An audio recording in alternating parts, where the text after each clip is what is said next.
지금 우리나라 직장인의 평균, 그러니까 요즘 그러니까 중산층의 기준이라고 해서 나오는 글들이 있는데 월 소득 500만 원에 서울 자가 이게 지금 우리나라 직장인의 평균이라는 이야기가 나오고 있습니다. 평균이라고? 자, 더 들어보세요. 네. 직장인들이 생각하지 아직 지금 시작도 안 돼 얼마 되지도 않았는데 벌써 끼어들면 어떡하는 거야? 나름대로 리액션 한 거지. 저라도 가만히 있어야지 진행이 됩니다. 네, 맞아요. 네. 직장인들 생각하는 이 평균이라 말하는 삶은 일단 첫 번째 부채 없는 서울 수도권 아파트 30평 이상 소유. 아니 일단 여기서부터 지금 손 들었다가 손병호 게임처럼 손 들었다가 지금 아예 피질 못하고 있을 것 같아요. 부채가 자, 두 번째 월급여가 500만 원 이상. 이게 오라 조건이 아닙니다. 엔드 조건이에요. 자동차는 2000cc급 중형차 소유해야 되고요. 해외여행 1년에 한 차례 이상 다녀야 되고요. 일단 해당되네요. 해외여행 다녀오셨으니까. 네, 그리고 다섯 번째 예금액 잔고가 1억 원이 이상 보유해야 돼. 그러니까 이게 지금 전부 다 엔드 조건으로 가지고 있어야지만이 직장인들이 생각하는 그런 평균을 지금 이렇게 지금 화제가 되고 있는 상황이에요. 와. 그러니까 이런 이야기가 나옵니다. 중산층? 은수저야? 그 기준이 뭐야? 그랬더니 이분이 이제 본인의 이야기를 하는 거야. 서울 사립대학교 등록금 걱정 없이 다녔고 알바도 안 했고 교환학생도 다녀왔고 명품은 없지만 그래도 뭐 비싼 거 많고 살 형편은 아니고 차는 없지만 그래도 자취는 계속 서울에서 전세로 했고 취업도 하긴 했지만 집안을 먹여 살려야 하는데 부담은 없는 이 정도면은 중산층이라고 생각을 했는데 지금 이제 시중에 나오는 이 기준을 보니 아이고야 난 중산층도 지금 아니구나 나 중산층 이하이구나 라는 이야기가 나올 수밖에 없는 거예요. 어쩌다가 이렇게 중산층에 대한 이미지가 확 이렇게 높아졌을까 이런 이야기 나옵니다. 인서울 대학은 나와줘야지. 이것 또한 엔드 조건입니다. 대기업 정도는 가줘야지. 서울 수도권 아파트 정도는 살아줘야지. 이게 다 엔드 조건이에요. 근데 이런 사람이 진짜 실제로 얼마나 있을까 싶은 생각이 드는데 이거의 기준에 맞추면은 실제로 이걸 보고 계시는 많은 분들 뭐 저희도 마찬가지일 수도 있겠죠. 평균에도 정말 못 미치는 삶을 살아간다고 본인들이 많이 느끼실 것 같다라는 거죠. 자, 사람들이 이야기하는 우리 평균의 삶을 다시 한번 따져보도록 하겠습니다. 이게 뭔지 아세요? 좀 그렇다. 전 뭐야?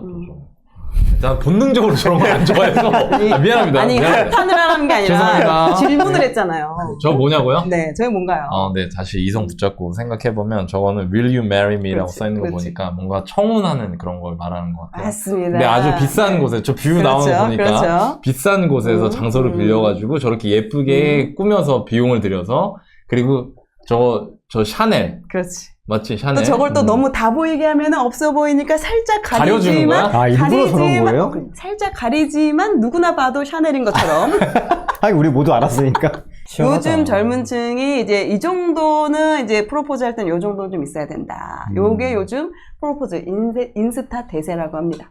고급 호텔에서 샤넬백 또는 딜백, 티파니나 까르띠에나 또 호텔에서 청혼을 받아야지만이 뭔가 이렇게 이 사람 청혼 제대로 잘 받았구나 라는 이야기를 들을 수 있을 만큼 요즘 이런 이게 지금 대세라는 이야기인 거죠. 이렇게 하려고 하면요 한 1000만 원에서 1500만 원 정도가 들 수밖에 없겠죠. 저기 청혼할 때 저렇게 해야 된다고? 청혼할 때 선물을 줘야 되는 거야? 그렇죠. 청혼할 때 우리 예전에 청혼할 때 뭐 주셨죠? 저 목걸이 줬던 것 같아요. 목걸이. 네. 명품? 그때도 비싸. 명품 100만 원? 이 정도 했던 것 같은데. 청혼할 때 뭐 주셨나요? 아무것도 안 줬는데요? 아무것도 안 줬어요 진짜. 프로포즈는 하셨을 거 아니에요? 등산가 갖고 했어요. 프로포즈를? 네, 산에서 바위에 앉아. 안 받아주면 뛰어내리겠다? 아니 그렇게 안 하고 그냥 뭐 잘 살아봅시다. 네. 해가 이렇게 지고 있었는데 잘 살아봅시다. 그때도 근데 저렇게까지는 안 해도 있긴 있었잖아요. 프로포즈라는 거. 나는 근데 전혀 몰랐어. 나 지금 그래 되게 충격적이야 지금 약간. 코크님 어떻게 받으셨습니까? 그럼요. 저는 이제 그 풍선의 안에다가 이제 남편이 반지를 넣어가지고 이제 그렇게 연결시켜서 이제 친구들이 있을 때 이렇게 프로포즈 파티를 해줬었죠. 근데 나는 그렇게 하면서도 되게 좋았는데? 자랑을 갑자기.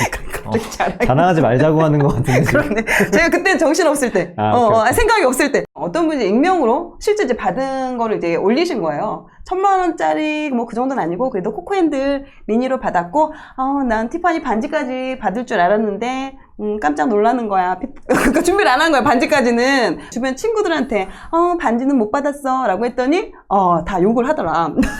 그러니까 이 사람도 내가 너무 커뮤 사세였구나 라고 얘기를 하는 거예요. 이게 저런 용어가 아나요? 있나 보다. 그 사세처럼 그 커뮤니케이션에서 커뮤니티 아닌 사세. 그 안에서의 그 세상처럼 그랬구나라고 약간 반성을 좀 하는 거죠. 자, 이러다 보니까 이런 이야기가 나옵니다. 이런 태세를 좀 약간 비꼬는 이야기가 나오고 있는 거죠. 평균 올려치기 문화가 우리를 망치고 있다. 이런 이야기가 나오고 있고, 인스타 보면은 뭐 다들 유럽이나 뭐 미국의 정말 그 유명한 호텔에서 막 수백만 원짜리 명품 들고 다니고, 뭐 결혼할 때는 진짜 아파트 뭐 수도권에 있어야 되고, 차도 당연히 있어야 되고, 이런 게 너무 일상처럼 이게 당연히 있어야 되는 것처럼 얘기를 하고, 또 인터넷에서 건동홍은 애매한 학벌이네, 그런 데 가는 차를 재수한다, 이러는 이야기도 막 이제 나오고 있다라는 거죠. 정작 사실은 90% 이상은 건동홍 가지 못한다 이거예요. 건동홍이 뭔지 아나요? 대학교 이름이에요? 아까는 대학교 이름 이렇게 딴 거야? 맞아요. 대기업 다니는 것도 평균이라고? 아니라는 거죠. 실제로는 대기업 전체 직원을 합친다고 하더라도 100만 명밖에 되지도 않고, 이건 어때요? 갈수록 안 뽑잖아요. 그 인원은 갈수록 줄어들 수밖에 없는 상황인 거고, 뭐 인터넷에 월 500이 하는 아이 낳을 생각하지도 말아라, 이런 글도 있고, 실제적으로 현실과 너무 동떨어지게 이 평균이라는 걸 너무 상향을 시켜버려가지고 이걸로 인해서 오히려 박탈감을 느끼게 되는 상황이 더 늘어나는 거죠. 어떻게 보면 왜 이런 일이 생긴다고 생각을 하시나요? 우리 프로포즈 얘기할 때도 저는 되게 놀란 게, 제가 아까 여러분들한테 그냥 등산 가서 했어요, 뭐 그냥 해지는 거 보면서 바위에 앉아서 했어요 라고 했는데, 여러분들이 생각하시는 것처럼 그렇게 뭐 마음이 전해지지 않거나 내가 뭘 표현하지 않거나 그러지 않았어요. 저희 집사람이 저한테 프로포즈에 대해서 한 번도 말한 적이 없어요. 그 순간이 되게 기억에 많이 남을 정도로 좋은 추억이거든. 내가 행복하면 되는 거거든. 나한테 맞으면 되는 거야, 그 행위의 목적이. 예를 들어 아까 우리 그런 거 나왔잖아. 막 샤넬 막 나왔어. 근데 저는 그걸 보면서 난 안 그랬는데 내가 잘못했었나? 이런 생각은 들었지만 그 사람이 잘못했다고는 생각하지 않아. 그 행위 자체만 놓고 보면.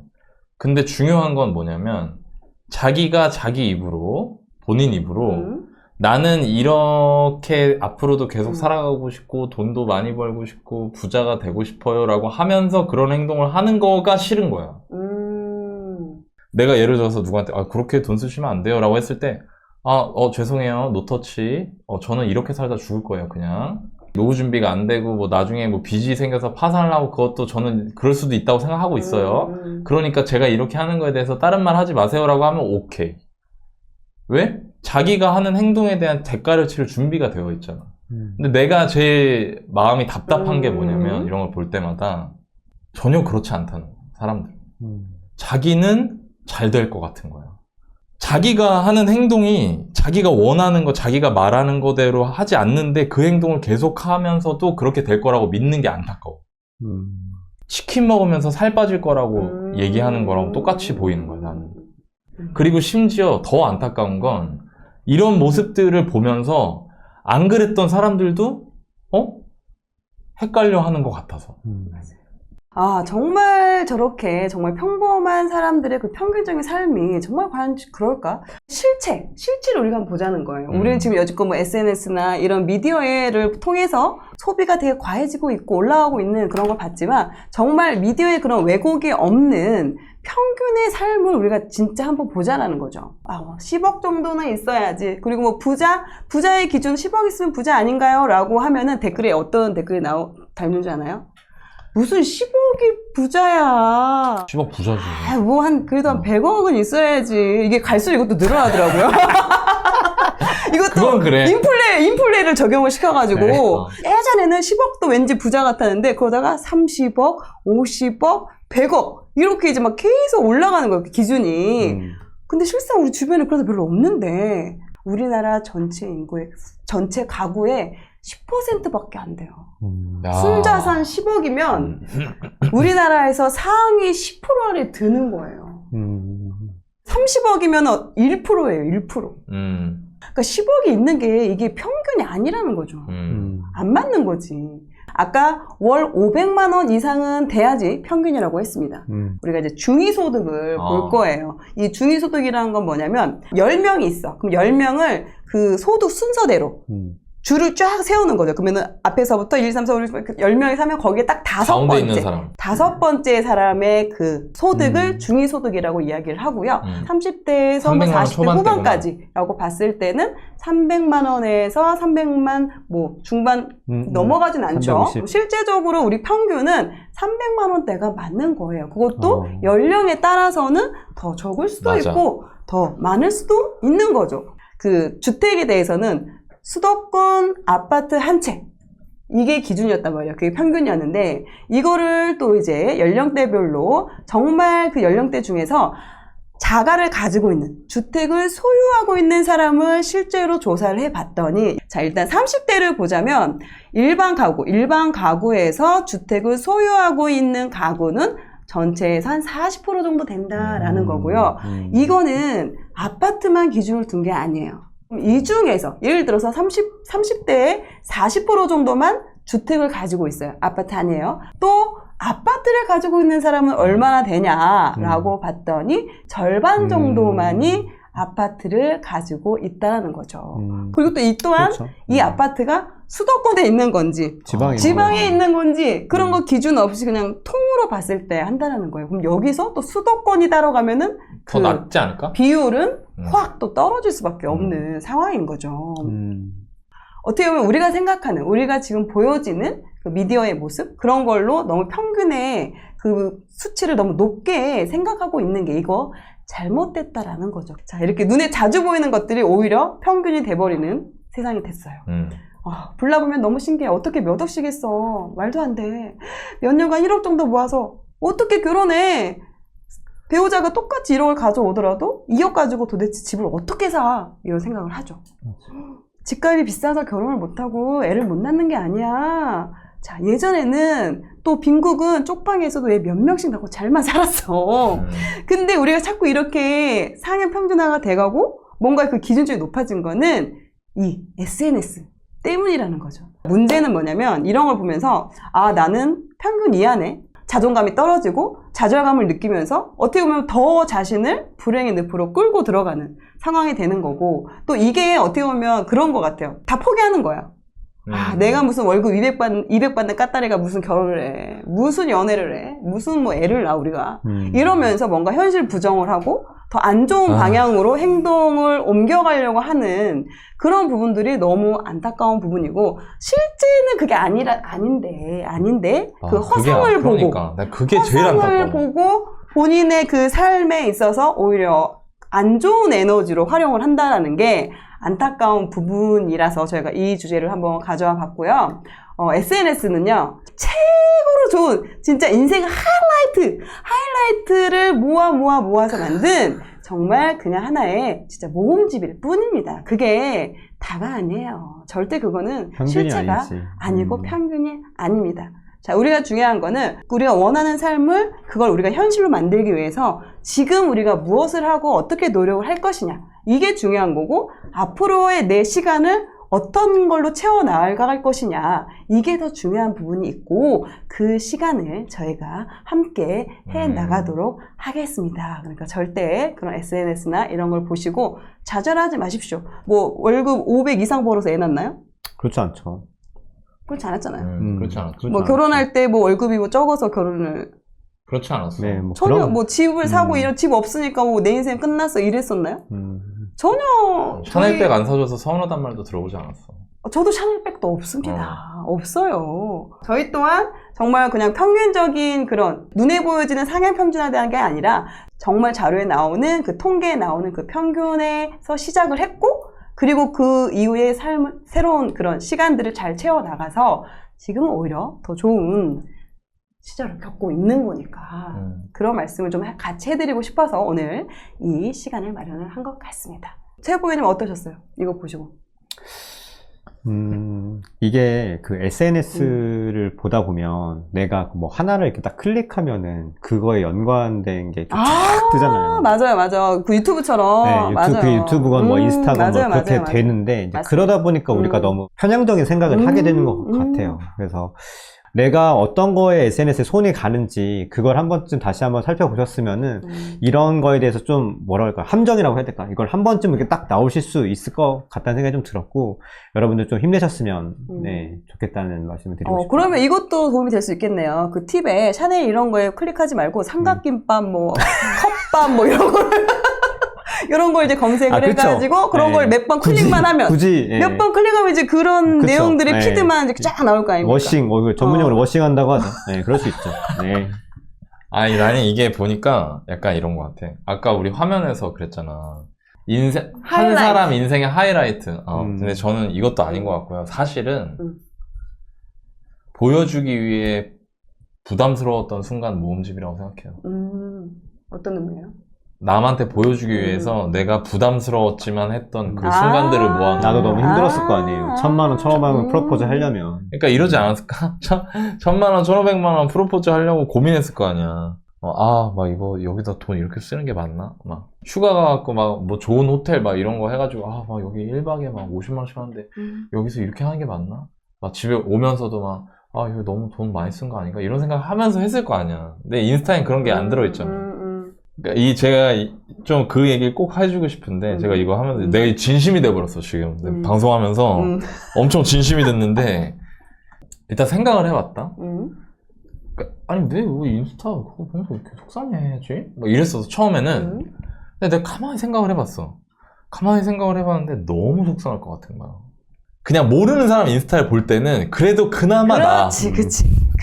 근데 그럴 이런 수 사람 있어. 있잖아. 나보다 한 달이 건너서 아는데 썩 마음에 들지 않은데 걔가 막 뭐 해시태그 많이 걸어. 해시태그 해가지고 막 명품 뭐 이렇게 해가지고 하고 막 이렇게 하면서 막 사진 찍고 해시태그 일상.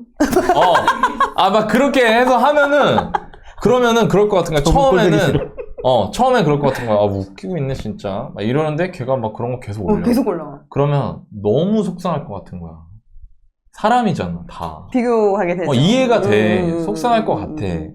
근데요, 제가 느끼는 게요, 일단 두 가지로 얘기하고 싶은데, 첫 번째, 일단 그게 다 뻥이라는 거예요. 그러니까 뭐냐면, 제가 얼마 전에, 이렇게 막 바디 프로필 이런 거 찍는 사람들 있잖아요. 있죠. 그런 거를 이렇게 봤는데, 그게 다 보정샷이 아닌 게 없다는 거야. 맞습니다. 여기 다 보정을 한대요. 그럼 난 좀 이해가 안 됐어. 아니, 왜냐면, 찍는 사람들한테 물어보면 다 이래. 저는 지금 제가 열심히 몸을 만들고 했을 때 한번 남기고 싶어요. 막 이렇게 얘기하거든? 바디 프로필 그 사진 자체도 이렇게 한다고요? 그 사진 찍는 이유가 뭐냐 물어보면, 바디 프로필로 젊은 자기의 젊은, 멋진 모습을 남겨놓고 싶어요라고 하는데, 근데 보정을 해. 어깨를 어깨 빵을 집어넣고, 막 배에 왕자를 막 갈라. 더 선명하게. 다리 막 대퇴 사두를 막 갈라. 이게 자기가 아니잖아. 나를 남기고 싶어서 사진을 찍었다고 말은 하는데 그게 내가 아니야. 근데 되게 웃긴 게 이게 어떻게 되냐면 진짜 문제는 모두가 다 그런 식으로 사진을 찍어서 올리고 하다 보니까 어떻게 되냐면 이제는 그냥 다 뻥인 거야. 모든 게 다 뻥인 세상으로 내가 들어가서 그걸 보면서 하고 속상해하고 있는 거야. 오프라인에서 만나면 다 서로 못 알아보는 거야? 그냥 그렇다니까? 그러니까 다 뻥인 거야, 다. 물론, 아닌 경우도 있겠지. 그러니까 트루먼 쇼 같은 느낌 있잖아. 그런 가상의 공간에 들어가서 그걸 보면서 내가 마음의 상처를 입고 너무너무 힘들어하고 속상해 하는 게 그 모습을 내가 뒤에서 보고 있으면 그게 마음이 아파. 그게 속상하다는 거야, 나는. 여러분, 그냥 속상해 하지 마세요. 태반이 뻥입니다. 그래서 여러분들이 그런 거를 조금 더 현실적으로 마음을 다잡고 보시면 좋을 것 같고, 두 번째, 이게 이제 제가 해드릴 제가 해드릴 수 있는 말인 것 같은데, 내 진심이 됐어, 진짜로. 사람들한테 알려주고 싶어. 저는요, 커피 먹고 싶은 거 참고, 우유 먹고 싶은 거 참고 하면서 돈을 모았어요. 30대 때. 20대 때, 과외 아르바이트 4개씩 했고, 1년에 한 번 있는 계리사 시험치기 전날도 과외를 새벽 1시까지 했어요. 다른 애들 뭐 컨디션 관리하고 뭐 한다 할 때. 대학교 입학해서 처음에 제일 알바해갖고 제일 먼저 산 게 나이키 운동화였어요. 왜? 난 나이키 운동화를 20살 될 때까지 한 번 못 신어봤거든. 그러니까 나는 그랬었어. 그랬다가 20대를 되게 힘들게 보냈어요. 삐뚤어져서. 왜냐면 내가 그런 시각을 갖고 있었어. 제가 갔던 대학교에 잘 사는 애들이 많았거든요. 그럼 나는 걔를 삐딱하게 봤어. 저 새끼 저거 뭐 부모 잘 만나가지고 막 대학 때 막 차 끌고 회사 학교 오고 이러는 거야. 그거 보면은 근데 얘가 착했거든. 근데 걔를 무조건 나쁜 애로 보는 거야 나는. 내가 이제 이게 자격지심이 있으니까. 어떻다고 그랬는데. 내가 그랬어. 그러다가 취업을 했지. 취업하고 돈 다 썼어. 처음에 정신 못 차리고. 왜? 내가 맺힌 게 있잖아. 내가 마음에. 그러다가 결혼하면서 이를 살면 안 되겠다 해서 투자하면서 다시 그 시절로 돌아갔는데 나 너무 힘들었거든. 진짜 속상하고 힘든 게 많았어요. 그러다가 30대 후반에 운이 좋아서 잘 풀려서 이전보다 나아졌죠. 재정적으로, 경제적으로. 그리고 흔히 얘기하는 경제적 자유라는 거를 얻게 됐어요, 제가. 자, 그러면 제가 지금 사는 삶이 이전에 비해서 매우 막 모든 게 다 좋고 행복하냐? 절대. 그렇지 않아. 절대. 제가 사던 차도 바뀌었고요. 제가 살던 집도 바뀌었고요. 다 바뀌었어요. 모든, 제가 입는 옷도 바뀌었고, 제가 신는 신발도 바뀌고, 나 나이키 신발 10개 있어, 이제. 그런데도, 그때와 지금이랑 어떤 때가 더 행복하냐라고 하면 함부로 말하기 힘들어. 물론, 돈에 대한 걱정은 없어졌지. 그렇지만, 지금은 지금대로의 고민이 있고, 그때 그 고생했던 그 순간들이 나한테 좋은 추억이고, 웃음이 나오는 시기들이 있어요. 아까 제가 프로포즈 했을 때 어떤 분들 얘기하셨지만 저는 그 프로포즈 할 때 산에서 해가 떨어지고 그 해 떨어지는 거를 보면서 이제 빨갛게 노을 졌었거든요. 아직도 기억나요. 그러면서 제가 결혼해서 잘 하고 싶다. 잘 지내고 잘 살고 싶다. 오랫동안. 내가 할 수 있는 최선을 다해서 노력을 할게. 언젠가 이 산 밑으로 내려갈 거 아니야. 우리 삶도 이렇게 하산하듯이 내려가게 될 거 아니야. 그러니까 그때도 서로 의지하고 좋게 해서 무사히 다시 내려가는 둘이 죽는 날까지 그렇게 살고 싶다라고 말을 했었거든요. 진심으로. 여러분들이 그런 걸 보면서 속상해하고 힘들어하는데 일단 그게 대부분 다 뻥이에요. 맞아요. 그러니까 그러지 말라는 거. 그리고 시간이 지나서 여러분들이 다 잘 되시면 그러면 그 잘 된 시점에 지금의 모습을 돌아봤을 때 그 시절조차도 되게 아름다운 좋은 시간들일 거라는 거를 꼭 말해주고 싶어요. 저는. 그러니까 이렇게 이런 거 보면서 너무 힘들어하지 않으셨으면 좋겠습니다. 맞아요. 네. 저도 얘기를 해보면 저도 SNS를 되게 열심히 했었던 때가 있어요. 저는 카카오 스토리 세대 지금도 열심히 하지 않나요? 네. 지금 기다려봐. 아유, 자, 일단 이거 쓰고 오늘 이거 쓰라고 했는데 네. 일단 쓰고 써. 쓰셨네요. 빨리 해야 끝나. 빨리 써. 빨리 끝나. 최대한 이걸 나도 줄이지. 힘들어. 최대한 줄이지. 저는 SNS 정말 좋아했던 사람이고, 돈도 막 진짜 없는 돈을 막 그 SNS에 자랑하고 막 알리고 싶어가지고, 그렇게 썼던 사람이에요, 저는. 제가, 실제로. 근데 그때 당시에는 오히려 더 되게 뭔가, 허무해요. 허무한 것도 네. 있었고, 결과적으로는 자산도 오히려 더 줄어들고, 돈도 더 줄어들면서 저는 얻는 게 없었어요. 그러다가 제가 이제, 이건 아니다.